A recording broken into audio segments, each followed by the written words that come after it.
Hello players, welcome to Gaming on a Budget, the series where we highlight more fiscally friendly options for play. This month we have a survival horror title, 2 roguelikes, a puzzle platformer, a souls-like, and a point-and-click adventure game to talk through. Let's get started. Boss Fight Tactics is a fun little game where you play a randomized group of traveling adventurers fighting random patrols of enemies. Only when you beat the boss, the character you were just playing as becomes the next boss.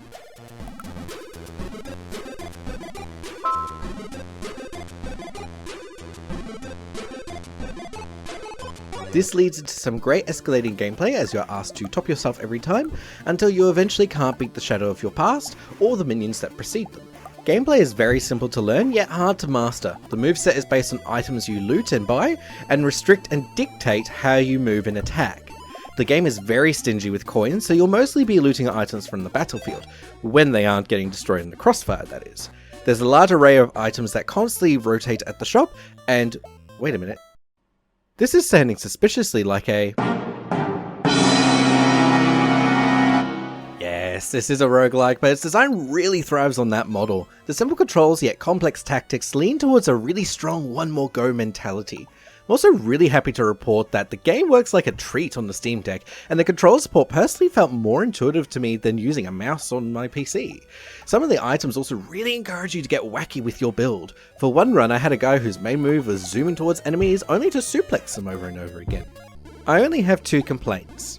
The first is that the main premise of the game, that your successful characters become bosses, feels a little squandered. Within a run, yes, that absolutely does happen and it works really well. But once you die on a run, the boss your actions created just vanishes and you're back to just fighting the default Act 1 boss, and whatever character you've started this new run with replaces them. I was really looking forward to having another go at trying to beat Suplex Man until I found out that the game doesn't retain those bosses for later acts if you die and go back to the start. I guess it makes sense given every act necessitates that the current character must become a boss, but maybe allowing a side activity where you can be a previously failed boss for some kind of perk or item might have felt like a nice reward with a bit of hype. The second complaint that I have is that the game feels very repetitive, although that is the nature of the game. There are a couple of things that shake up the monotony. After completing Act 2 in a run, you can start holding items in a separate inventory, for instance, that's shared across your entire party. And if you decide to kill the shopkeeper during an act, then in the next act, he comes back as a skeleton and starts dealing in hearts rather than gold, which can lead to some clever healing between rounds. So it's not as repetitive as it could be.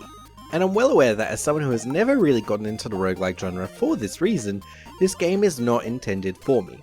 And I'm sure others will find way more enjoyment out of this than I did. As a side note, I did beat the game whilst I was writing the script, which I did not at all expect to do. But I am happy to say that I still feel like I barely scratched the surface with the amount of weapons and equipment I can still see locked away in the menu. For the little time that I did decide to play this, it was good fun. I'd highly recommend this if you're someone into roguelikes like this, or if you have a Steam Deck and are looking for a game you can play quick rounds of on public transport for $8.79 AUD. This Speed Mutiny started out as the game I was most excited to try this month. The game is a top-down turn-based strategy game where you play as a fragile alliance of pirates, rogues, mercenaries, and knights. The intro started really strong, setting up the stakes of the story, introducing all the main players and their abilities, before forcing you to choose who you will play with when these pirates' alliances inevitably dissolve with greed.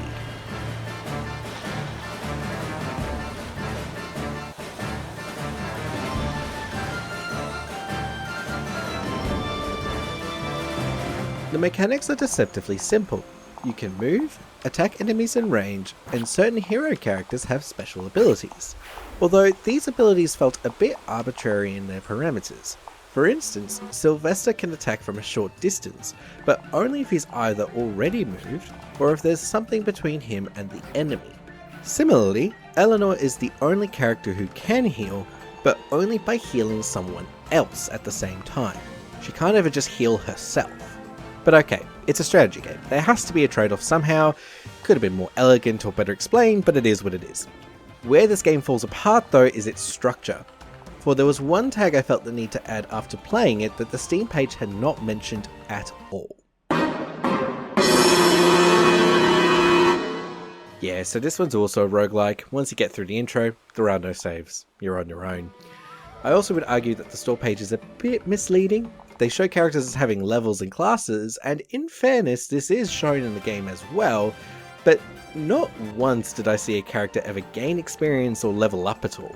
There isn't even really that much difference between the characters themselves. There's maybe a little more or a little less health, or they have a special ability, but that's it. They don't really grow or change over the course of the game. I played this game for 2.5 hours, and I repeatedly got up to the last area, and I kept dying and dying and dying, only for the game to go, well, sucks for you, back to the very start. I tried choosing a different set of characters in case maybe I'd set myself up with a bad party, and the final battle is just as bad. The final battle feels so bullshit as well. Throughout this entire game, unless you are healing with Eleanor in your party, which she may not be in at all depending on your choices, there is zero healing between battles. Then, when you do get to the final battle, the game uses the one interesting trick it has and goes, great, all your companions are mutinying, kill them all on your own. Sometimes they will just fight each other and you can pick off whoever's left, but it feels so random on whether you catch their attention or get killed in the crossfire. And then after you defeat your own party, every other NPC you have met up to this point catch up and start a new fight. It's relentless. I got to a point where I could pretty reliably get up to the end, only to just die again. Maybe, just maybe I'd have a bit more patience if there was some kind of checkpoint or save system, but there's nothing. Nothing! So you are forced to spend time fighting through all of the easy stuff before you can reattempt the final battle again. All the while, the repetitive pirate music is drilling into your ears, only to be thrown back to the start, and you start asking yourself, why on earth am I putting myself through all this pain? This Be Mutiny has a great art style and a great mechanical and narrative device through its mutinies, but this is a one-trick pony, and it's not a pony I would recommend spending 10 AUD on. A Flame in the Dark is an unsettling puzzle platformer where you play as a series of unnamed dungeon explorers seeking a relic that will rekindle the sun and bring light back to the world, banishing an evil force that lurks in the dark. There is no enemy combat in this game, instead your enemy is time. Your torch will only burn for so long, and once it burns out, then that's it. Your explorer is claimed by the darkness. But all is not lost upon death. Solving puzzles takes you deeper into the dungeon, and over time, you will open locked doors, secret passageways, and alternate paths that act as shortcuts to your next explorer. The puzzles are a lot more physics-based than what 5 minutes until self-destruction was, and it is much longer. But all the same, I still find myself wanting to limit how much I show you. Some of the puzzles in this game are brilliant and thought-provoking and really ask you to think outside the box.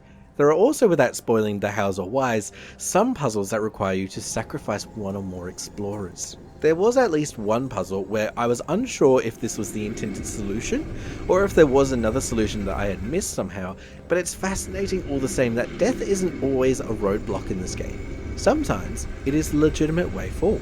That being said, part of me wonders if the fact that I wasn't sure that it was the intended solution is a red flag in of itself, and whether maybe there should have been some kind of hint system. But it wasn't a deal breaker for me personally. Most of the puzzles actually felt quite intuitive. Your torch also means that you have to be really careful around water, and this game is really clever in how it capitalizes on this. There may not be a single enemy in this game, but you do not ever feel safe in this necropolis. I got to the end of the game in just under 2 hours of playing, which I will openly admit a good 45 minutes of was me getting stuck at various puzzles because I was just struggling to come up with the answer. But I was stunned to find that I had missed some collectibles and a secret treasure room. I felt like I'd been really thorough in my dungeon delving, so to find out I missed out on plenty of content kind of makes me want to dive back in and see if I can find them. The game also, just like 5 minutes until self-destruction, ends with a high score screen telling you how much time you took, as well as how many lives it took to get there, which was a bit grim, but hey, it's in keeping with the rest of the game. As you can probably guess with the amount of comparisons I've made to 5 minutes until self-destruction, I cannot recommend this game enough. Were it not for Claire Obscure, this might have just squeaked in as my game of the year for how clever it was. This is absolutely worth the $8.79 AUD. In direct contrast to A Flame in the Darkness is Rip Current, which is a first-person survival horror which is clearly inspired by the likes of Jurassic Park and Dino Crisis, but it's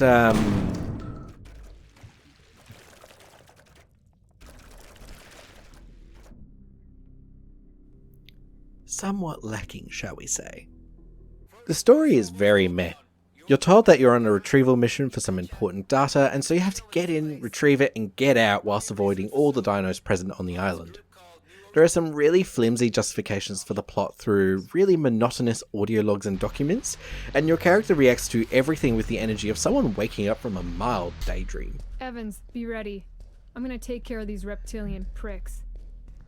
Graphically speaking, nothing really stands out. The animations are very wooden, and most of the assets don't feel like they are unique in any way.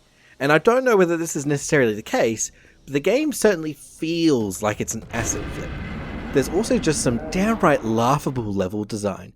This whole area felt laughably gamey, and this whole swamp area was both visually and mechanically unappealing. This game is also very buggy. Aside from the one I showed you earlier, there's this guy who couldn't attack me whilst I was standing on a slight incline, whereas this guy attacked me whilst I was up on a ladder.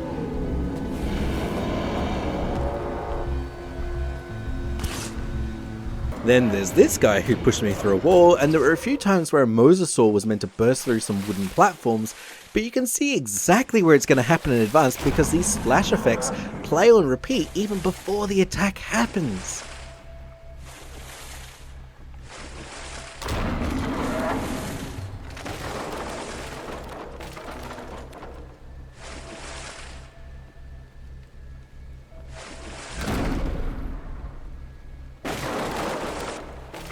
Gameplay also comes across pretty stock standard.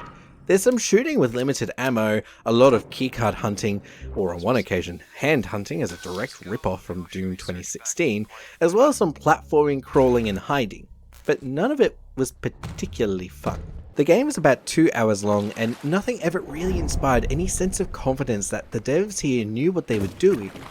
I could see people maybe chucking it on for a bit of a laugh and a Discord call to poke fun at, but even with that in mind, I would not recommend spending $13.19 AUD on this broken game.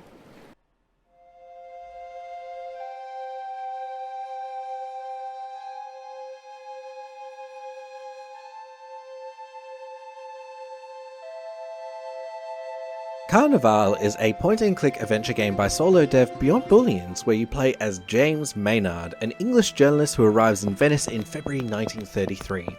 You are there to write a story on social upheaval of the Mussolini regime and the connection of Venice to the rest of the world by a new road bridge. But the more you look around, the more you realise that something else holds even greater power over the Venetians. That may sound quite dry as a narrative synopsis, and it is, but the story is wonderfully told through some eerie locations, characters, and some fascinating dreamscapes which are aided by James's narcolepsy. And what a story. I wish I could talk about some of my favourite parts of this game because there are some juicy motifs and reveals, but I can't because it would absolutely spoil the game. What I will say though is do not watch the trailer that is on the Steam store page. It could be worse, but I feel it already spoils way too much of the third act. At first, the game feels very on rails. There is a lot of exposition thrown at you very early on, and the first part of the game is front-loaded with paragraphs and paragraphs of exposition and prose. This is both a point for and against the game. It means that the pacing is quite slow, and it feels more like reading a gothic horror novel in the vein of something like Frankenstein or Dracula. But then, I personally quite like that kind of fiction, and the game's developers' notes in the credits make it clear that this is exactly how the story was first written as before it pivoted to being a game. Could they have struck a better balance? Absolutely. There are some things you read and go, I would have liked to have been shown that rather than be told, but in the end it felt like it added a bit of charm to the game for me personally, but I can absolutely see how it would turn others off. It also doesn't help that there is no voice acting in this game, so 99% of your time will be spent reading. The gameplay consists of travelling around Venice, talking to people, commencing interviews, or solving puzzles to get into new areas or gain the trust of someone. There are also some optional aspects that can alter how the third act unfolds, and ultimately what ending you are served. It's not as sophisticated and detailed as something like a Telltale or a Quantic Dream game in its choice consequence aspects, but I would say it is far more effective. You're not going to see so-and-so will remember this or get massively different scenes, but enough does change in the third act that you do definitely feel the effect of what you chose to do or not do.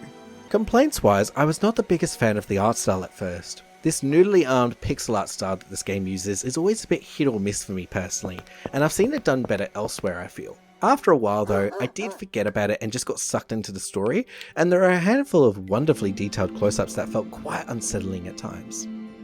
My other complaint is that there was one puzzle towards the end where if you haven't done something, you have to go find a substitute puzzle object that replaces something else you might have otherwise had on your person. And I couldn't find it, to the point where I thought for a while that maybe I'd just softlocked myself.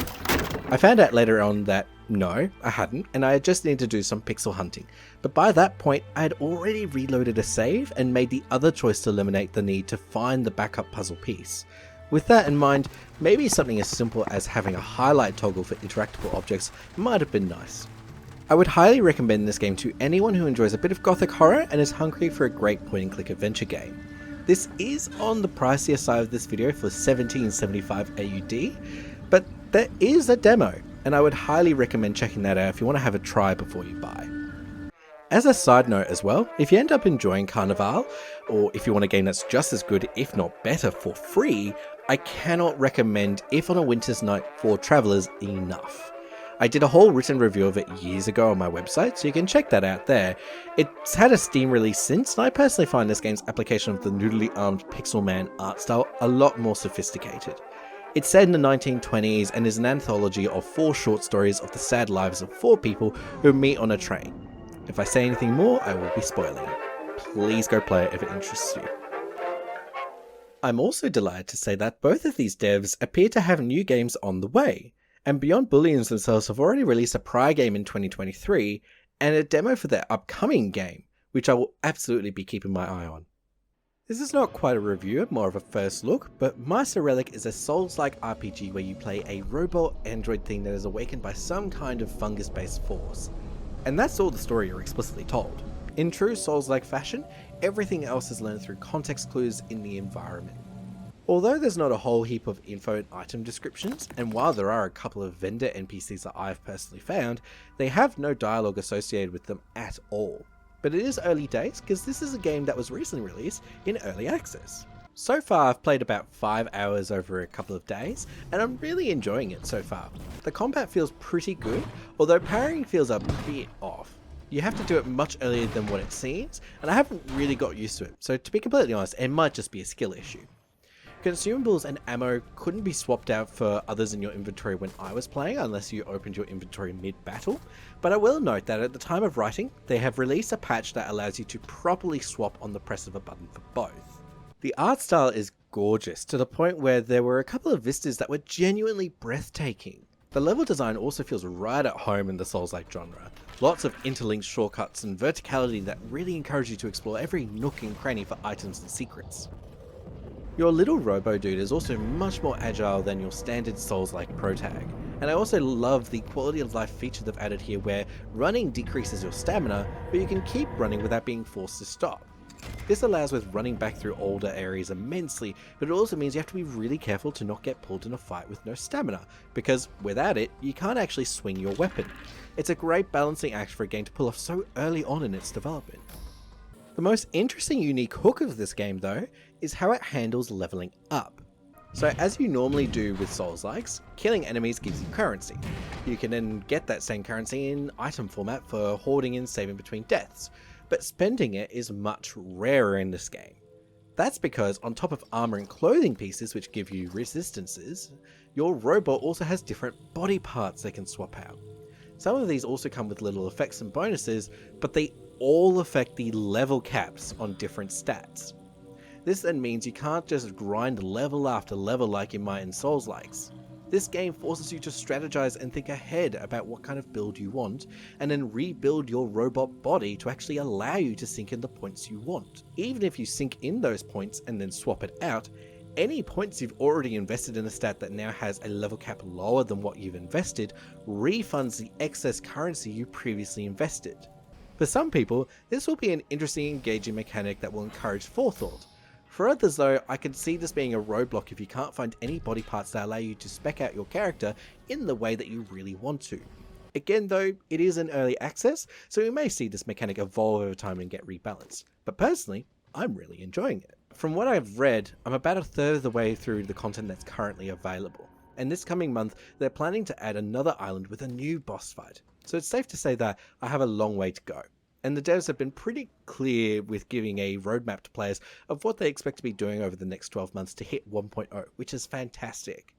I also have not played any co-op so far, which has been a major selling point of the game on its Steam page. I don't know how it affects the balancing of the combat, but I am very curious to find out. So, with all of that in mind, I don't feel comfortable saying either way whether this is something you absolutely should or shouldn't play.